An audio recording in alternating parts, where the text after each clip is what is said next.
శర్మ గారు ఏమండి? Hello, good morning. Post man వచ్చి వెళ్తున్నాడు. ఉత్తరాలు పోస్ట్ మ్యాన్ ఉత్తరాలు ఇవ్వడానికి కాకపోతే అప్పు ఇవ్వడానికి వస్తాడా? ఇచ్చాడు. ఎక్కడి నుంచి వచ్చింది?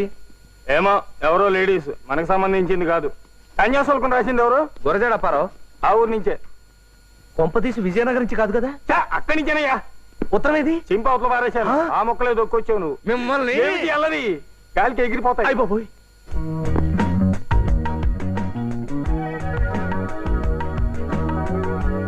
మా మావయ్య మీ గురించి అంతా చెప్పాడు. విన్నాక నా సంతోషం అంతా ఇంత కాదు. ఎప్పుడెప్పుడు కలుద్దామని ఎంత ఉబలాటంగా ఉందో తెలుసా? ఇంకెంత 4 రోజుల్లో మేము రాజమండ్రి వచ్చేస్తున్నాం. ఈలోగా మీరు తొందరపడి రాకండి. కొత్త కాపురానికి సామాన్లన్నీ సిద్ధం చేసినట్లు ఫోన్ చేశారట మావయ్యకి. 3 రాత్రులు అయ్యే వరకు మనం ఫ్లాట్లోకి దిగకూడదు. వచ్చే ముందు టెలిగ్రామ్ ఇస్తానే. మీ భువనేశ్వరి.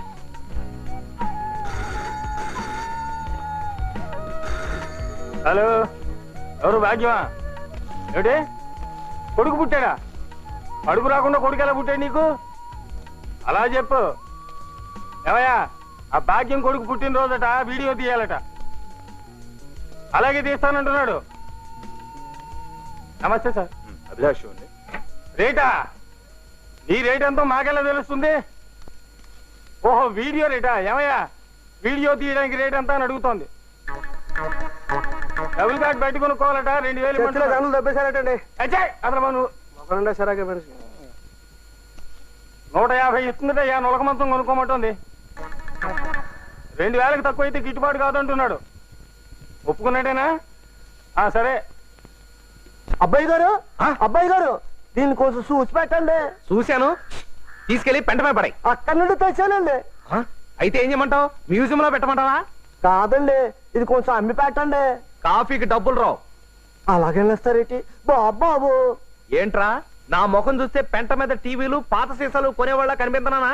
టీ ముందు ఎక్కడి నుంచి ఏటంటారు? నాకేంటి బాధపడ్డం లేదేటి? అడుగు షాపులోనే ఉన్నాడు. ఇదిగో చెప్తాను. నిన్నే. ఇదిగో ఏ పెంట మీద టీవీలు ఇలా ఏడుదండి. చూడరి, పైన డొక్కు తప్ప లోపల తెలుసు కదా. 116 ఇస్తాను. ఇదిగో ఆ నిద్ర గన్నేరు చెట్టు కింద కాసేపు నిద్రపో. భాగ్యం ఇంటి నుంచి భక్త ప్రహ్లాద్ క్యాసెట్ తీసుకొచ్చావా? అమెరికా క్యాసెట్లు అన్ని తీసుకొచ్చావా? ఏమి మరి సొంతంగా అతికిచ్చావు? సొంతంగా. హలో, ఏమన్నా నీ అప్ప సొత్తు అనుకున్నారు? అసలు ఏమన్నా నిన్ను క్యాసెట్లు ఇచ్చినారంటే ఇలాగే తగలే.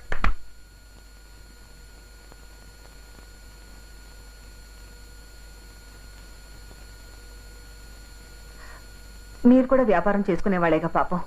ఎంతకాలం ఊరుకుంటారు? చెంపలు వాయించి అడగండి. ఇచ్చాడా సరే సరే, లేకపోతే ఏదైనా ఒక విలువైన వస్తువు పట్టుకెళ్ళిపోండి. అప్పుడు గాని వీడికి బుద్ధి రాదు. అంతేనంటారా?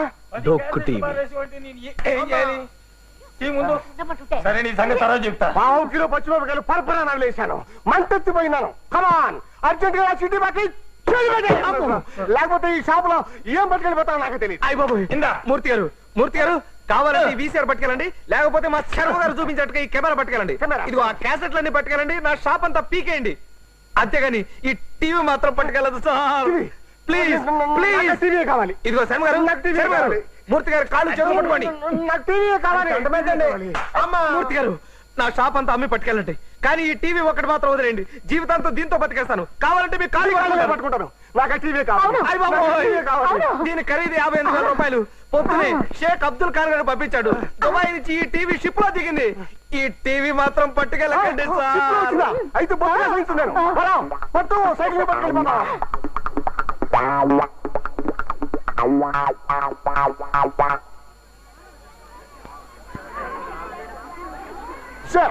పిల్లకాయలు లెంపకాయలు తింటారు వేట స్కూల్ గొడవ చేశారంటాను. ఎవరిలాగా వాగుతుంటాడు. నువ్వు అల్లరికి తప్పుకోపో. స్టీరింగ్ పాడైపోతాయి. స్టీరింగ్ ఇది దుబాయ్ టీవీ. దుబాయ్ టీవీ అయితే బొమ్మ 2 పక్కలు కనిపిస్తుంది. అది కాదు. ఏది కాదండి, నువ్వు కూర్చో. దగ్గర వచ్చేసింది. అది కాదు, దీని సెటప్ అంతా వేరు. నీకు తెలియపోతే నువ్వు నోరు మూసుకు కూర్చో. నువ్వు ఊరుకోవా? మెయింటైన్ చేయడు. ఇప్పుడు నేను టీవీ ఆన్ చేస్తాను, అంతా చూడండి. సైలెన్స్. ఇప్పుడే స్విచ్ ఆన్ చేశాను. మొదట సౌండ్ వస్తుంది, తర్వాత బొమ్మ వస్తుంది, ఆ బొమ్మల్ని చూసి మీరు రెచ్చిపోయి విపరీతంగా డాన్స్ చేస్తారు. చూసుకోండి చూసుకోండి.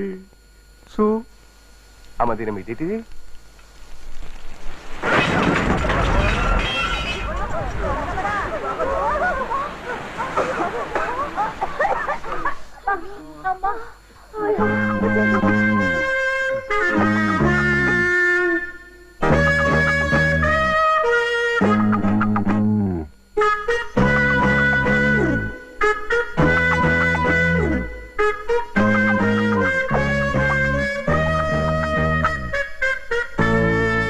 అయ్య బాబోయ్, నా టీవీ కాల్ చేశారా బాబోయ్. దివాకరం ఆ. ఏంటి గొడవ?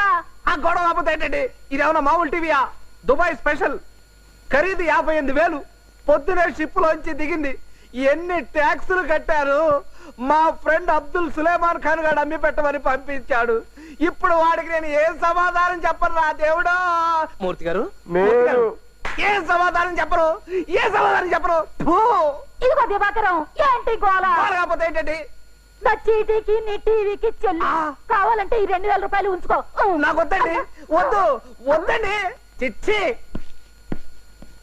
ఇదంతా నీ వల్ల వచ్చింది. ఎంత నష్టపోయాను.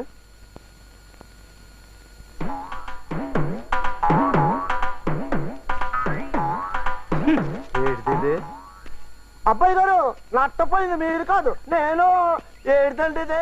నా టీవీని 52 ఏళ్ళకి అమ్మేసుకొని ఖర్చు 116 రూపాయలు ఇస్తారా? ఎంత అన్యాయం అండి. ఏంటంటారు? అది నా తెలివితేటలతో నేనమ్మింది.